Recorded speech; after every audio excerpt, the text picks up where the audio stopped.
Hello students, आज हम लोग मिथिला यूनिवर्सिटी का सनेट नंबर 73 पढ़ने वाले हैं और उस विलियम शेक्सपियर के द्वारा लिखी गई है। जैसा कि हम सभी जानते हैं, विलियम शेक्सपियर का जन्म 1564 ईस्वी में हुआ था और इनकी डेथ जो है 1616 ईस्वी में हुआ। इनके द्वारा लिखी गई ये सनेट जो है, ये ऐसे लव सनेट माना गया है। इसे लोगों ने इसे लव सनेट की उपाधि दी है। तो फर्स्ट क्वाट्रेन की बात करें, आप सभी जानते हैं कि सनेट 14 लाइन का होता है, 14 लाइन की होती है और ये जो सनेट है ये 14 लाइन का है। तो पहला क्वाट्रेन यानी 4 लाइन में शेक्सपियर क्या कहते हैं, कहते हैं that time of year thou mayst in me behold when yellow leaves or none or few do hang upon those bough which shake against the cold bare ruined क्वाइट्स where late the sweet birds sang. यहाँ पर in the first quatrain में ही William Shakespeare कहते हैं, खास पर तौर पे जो है कंपेयर करते हैं अपने बुढ़ापे को, एजिंग जो है एज को ओल्ड सीजन से यानी ऑटम सीजन से, अपने युवा अवस्था को कहते हैं कि ऑटम सीजन के तरह है जो ग्रोइंग ओल्डर, जो धीरे धीरे बढ़ते जाता है। Is like when the leaves have fallen of the trees, जैसे पतझड़ के ऋतु में जो पत्ते पीले पड़ जाते हैं और धीरे धीरे झड़ जाते हैं, उस पर कोई भी पत्ते नहीं बचते हैं। अपॉन दोज बो विच सेक अगेंस्ट द कोल्ड, और वे बो का मतलब होता है जो घोंसला जो नीचे लटका हुआ होता है जिसमें पक्षी रहते हैं, वो पक्षियां भी जो है साथ छोड़ के भाग जाते हैं। बेयर रुइन क्वेट्स, क्वेट्स का मतलब जो चिड़ियाओं का जो झुंड होता है वो भी भाग जाते हैं। Where late the sweet bird sang, जहाँ पर सैंग मतलब गाते थे चिड़ियाँ बैठ के, वो चिड़ियाँ भी अब वहाँ पे नहीं रह पाते हैं। Weather has gotten colder and the birds have flown away, चिड़ियाँ भी उड़ के चली जाती है। तो यहाँ पर जो है विलियम शेक्सपियर कहना चाहते हैं कि that time of the year यानी बुढ़ापे के समय में दे मेस्ट दे मी बिहोल्ड, मैं आ चुका हूँ। कहाँ? बुढ़ापे के एज में आ चुका हूँ, अब वो जवानी नहीं रही है। When yellow leaves or none or few do hang, कह रहा है कि वैसी एज जहाँ पे ये अपने आप को तुलना कर रहे हैं ऑटम सीजन से, यानी बुढ़ापे की तुलना कर रहे हैं ऑटम सीजन से, कि जैसे बुढ़ापे जैसे ऑटम सीजन में पत्ते पीले पड़ जाते हैं और नन कोई बचते नहीं है पेड़ में, सभी झड़ जाते हैं। वी डू हैंग, एक भी पत्ते नहीं बचते हैं जो लटके हों पेड़ से, सारे पत्ते झड़ जाते हैं। और अपोन दोज बो, ऐसे ही जैसे कि जो घोंसला होता है पक्षी का, वो भी जो है भले ही अगेंस्ट कोल्ड जैसे ही ख़त्म होता है, पतझड़ आती है, तो जो घोंसला है उससे जो चिड़ियाएँ हैं वो बर्बाद हो जाते हैं, भाग जाते हैं, वहाँ से उड़ जाते हैं, उस पे नहीं रहते हैं। अक्सर जिस घोंसला में पक्षी रहा करता था, एंजॉय किया करता था, लेकिन अब उस पत्ते के चले जाने से, पत्ते के झड़ जाने से चिड़ियाँ भी उड़ चुकी है, चिड़ियाँ अब उसमें रहना पसंद नहीं करती है। उसी तरह युवा अवस्था में तो सभी लोग साथ होते हैं, लेकिन जो बुढ़ापा आती है तो कोई किसी का साथ नहीं होता है। धीरे धीरे जो है बुढ़ापा आती है और बुढ़ापे के बाद आगे लाइन में वो चर्चा करते हैं कि क्या होती है। सभी को पता है डेथ जो है यूनिवर्सल है, और विलियम शेक्सपियर जो है डेथ का कंपेयर किए यहाँ पर ऑटम सीजन से। पहला स्टेंजा में पहला स्टेंजा की बात करें तो उन्होंने डेथ का कंपैरिजन किया है किससे? ऑटम सीजन से, और वही एजिंग एक को बताया है, ओल्ड एज और डेथ दोनों को कंपेयर किया है कि एक समय जब युवावस्था था, अब बुढ़ापा आ गया है, बुढ़ापा के बाद डेथ आने वाली है। युवावस्था में सभी लोग पूछते हैं एक दूसरे को, लेकिन बुढ़ापा आने पर जो है धीरे धीरे सभी साथ छोड़ जाते हैं। जैसे कि ऑटम सीजन में चिड़ियाँ जो है साथ छोड़ गई, पेड़ से पत्ते गिर गए, उसी तरह जीवन के साथ भी होता है।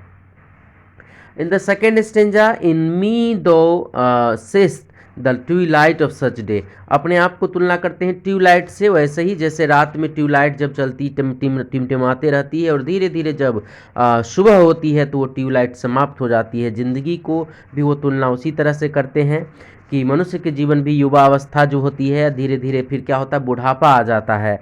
जैसे ट्यूबलाइट की रोशनी समाप्त होती है, दिन आता है, तो as after sunset fadeth in the west, और कहते हैं कि जैसे सनसेट होने पर जो है फेट इन द वेस्ट, सूर्य उदय भी होता है सुबह में और फिर सूर्योदय शाम में जो है फिर सूर्यास्त हो जाती है, पश्चिम की दिशा में डूब जाती है। उसी तरह युवावस्था है, कितना भी बड़ा युवावस्था स्ट्रॉन्गेस्ट हो, एक समय आने पर उसे बुढ़ापा बुढ़ापा आना ही पड़ता है। Which by and by black night doth take away, जो कि एक एक ब्लैक रात को काट कर दिन हुई थी और लेकिन वो फिर से रात हो गई, फिर से क्या होती है, सूर्यास्त हो जाता है। Death second self that seals off all in the rest. और वो कहना चाहते हैं स्पेशली यहाँ पर मूल रूप से death second self that seals up in the rest, कि मनुष्य का जो यूनिवर्सल ट्रूथ है, नेचुरल चीज़ें हैं, वो डेथ ही है जो लास्ट में आती है। और ये युवा अवस्था, बुढ़ापा और सबके साथ जो है अंत में सेकेंड सेल्फ जो जो कंडीशन है, सिचुएशन है, वो डेथ है, जो कि अंतिम में इंसान को रेस्ट में डालता है, पूरे बॉडी को रेस्ट में डालता है। तो सेकेंड स्टेंजा की यदि बात करें, सेकेंड क्वाट्रेन की यदि बात करें, तो स्पीकर यानी शेक्सपियर कंपेयर करते हैं एजिंग को यानी बुढ़ापा को ट्यूलाइट से। Growing older is compare to the last light left, कह रहा है last light left in the day and slowing fading into the darkness of mind, कह रहा है कि और नाइट टाइम की रात में कैसे अंधेरा हो जाता है, जीवन भी उसी तरह। युवा अवस्था तो सूर्योदय की तरह होता है, लेकिन बुढ़ापा सूर्यास्त की तरह होता है, और अंतिम जो होता है वो डेथ ही है, जो यूनिवर्सल है और सच है। अब ये सेकंड के बाद थर्ड लाइन की बात करते हैं। थर्ड क्वार्ट्रेन में कहते हैं, इन मी दो sweetest the glowing of such fire, मैं भी उसी तरह युवावस्था में हूँ जैसे फायर, आग एक युवावस्था में रहता है, स्ट्रॉन्ग फायर, लेकिन आग की भी स्थिति वही होती है, धीरे धीरे आग भी बुझ जाता है। Doth on the ashes of his youth doth die, वही एसेस ऑफ यूथ जो युवावस्था में आग जो होती है, आग में बहुत ज़्यादा वो टेम्परेचर होता है, आग जो है पूरा स्ट्रांग होता है, लेकिन धीरे धीरे जो है आग भी बुझ जाती है, राख में कन्वर्ट हो जाती है।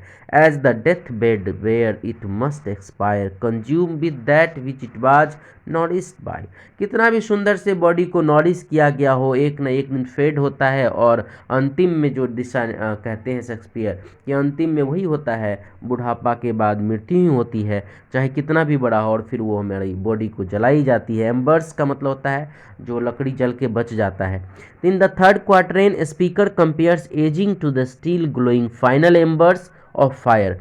एम्बर्स ऑफ फायर, एम्बर का मतलब होता है जो लकड़ी जलता रहता है, can not exist without the ashes of once strong burning fire, कह रहा है कि आग का जो राख है जो देर तक तभी टिकेगा जब स्ट्रॉन्ग फायर होगा। Just as old age can not exist without revenants of youth, जिस तरह की बुढ़ापा कितना भी युवावस्था स्ट्रांग हो, बुढ़ापा आने के बाद आप उसको बचा नहीं पाएंगे, अंतिम में डेथ होना तय है। तो डेथ का जो है यहाँ पर मेटाफर है ऑटम सीजन, और सूर्यास्त की बात करें तो setting sun. In the last concluding couplet दिया गया है final, this thou perceived which makes thy love more strong to love that well which thou must leave are long. यहाँ पर शेक्सपियर अपने यूथ अवस्था के जो दोस्त का प्यार था उसे याद कर रहे हैं। Finally couplets reveals that the sonnet is a love poem as the speaker says that, speaker कहना चाहते हैं कि the person being spoken must acknowledge, जो लोग बोला गया है उन्हें एक्नॉलेज होना चाहिए, of these things in order to strengthen the love, अपने पर विश्वास होना चाहिए, प्यार पे विश्वास होना चाहिए। They have for the speaker before the speaker passes away from ageing, कि वो स्पीकर कहते हैं ये हमें अंडरस्टैंडिंग आ जानी चाहिए मृत्यु से पहले कि हम ये जो डेथ है ये यूनिवर्सल है, इससे कोई बच नहीं सकता है। और युवा अवस्था कितना भी कोई भी सुंदर हो, कितना भी अच्छा हो, एक समय आने पर उसका ओल्ड एज आना तय है, और जब ओल्ड एज आ जाएगा तो मृत्यु से उसे कोई बचा नहीं सकता है। सो यहाँ पर यदि थीम की बात की जाए तो थीम है ageing and old age and death, कि ओल्ड एज आने के बाद डेथ होगा, चाहे कोई भी कितना भी यूथ हो, और इसमें अपने यूथ एज के जो एक यूथ फ्रेंड था उसके प्यार को भी याद कर रहे हैं शेक्सपियर। और यहाँ पर दो कंपेयर किया गया, पहला स्टेंजा में डेथ का कंपेयर किया गया ऑटम सीजन से, जैसे पतझड़ के ऋतु में पत्ते झड़ जाते हैं, चिड़ियाँ भी साथ छोड़ जाती है पेड़ पर से, उसी तरह मनुष्य के जीवन में बुढ़ापा आने पर सब साथ छोड़ जाते हैं और लास्ट में डेथ होता है। दूसरा तुलना किया गया डेथ को सेटिंग सन से, कि जैसे सूर्योदय होने के बाद सूर्यास्त होता है, उसी तरह मनुष्य के जीवन में जब जन्म हुआ है तो मृत्यु अवश्य ही होगा। थोड़ा सा फिलोसफिकल लाइन भी है और थोड़ा सा लव स्ट्रॉन्गेस्ट भी है। अंतिम लाइन में वो अपने दोस्त के प्यार को याद करते हैं और कहते हैं कि मरने से पहले इस बात को समझना होगा कि जो डेथ यूनिवर्सल ट्रूथ है, इससे हम बच नहीं सकते हैं।